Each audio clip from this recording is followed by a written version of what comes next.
Hi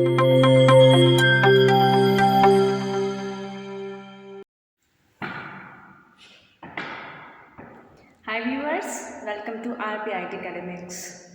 This is Kaur, working with RPIIT Technical and Medical Campus Karnal. Today, I am going to share information about nucleus, as we all are aware about nucleus. Nucleus is very important cell organelle. It is called as director of the cell and controller of the cell, as it controls all the cellular activities.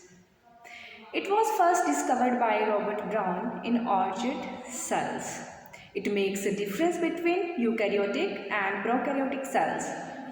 As in eukaryotic cells, there is well-developed nucleus and it is surrounded by a membrane, whereas in prokaryotic cells, nucleus is not well developed and there is no nuclear membrane. So let's talk about it. Nucleus contains 80% proteins, 12% DNA, RNA that is up to 5%, lipids, enzymes and many minerals like calcium ions, magnesium ions and sodium ions. Let's talk about its structure. Its structure has 4 components. Nuclear membrane, first component. Second component is nucleoplasm. Third component is nucleolus and fourth is chromatic threads. As we can see here, this is a structure of nucleus and this is the nuclear membrane. It is double membranous and this is outer membrane and this one is inner membrane. And outer membrane and inner membrane both constitutes nuclear membrane. This is the nuclear pore. These are the nuclear pores. This is nucleolus and these thread-like structures are chromatic threads.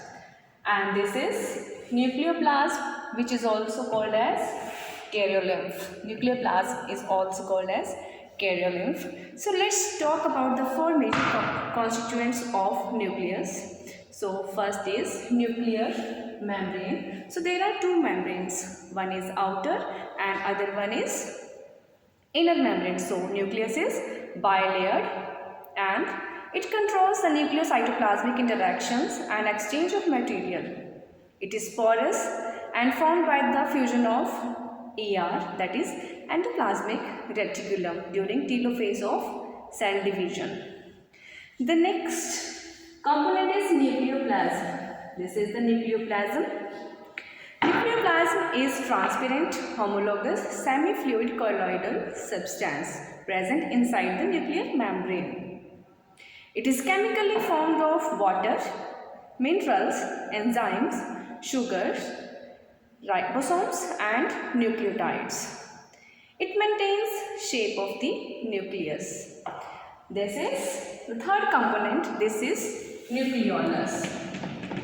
It is not surrounded by any membrane. It is highly filamentous substance present in the nucleus.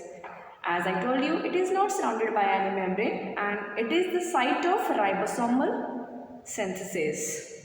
Means ribosomal RNA synthesis. Nucleolus is the site of ribosomal RNA synthesis, and the 4th constituent of nucleus is these thread-like structures called as chromatic threads.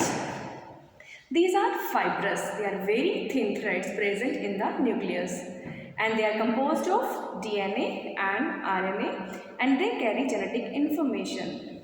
So this was all about the structure of nucleus. Let's talk about its function. As I told you before, nucleus is called as controller or director of the cell, as it controls all the cellular activities. Also, it controls the synthesis of protein formation. It also contains genetic information and it is taking part in the formation of ribosomes. It induces genetic variations. So friends, I hope you are clear with the structure and the functions of nucleus. Please stay connected with RPIIT Academics for more informative videos and thanks for watching.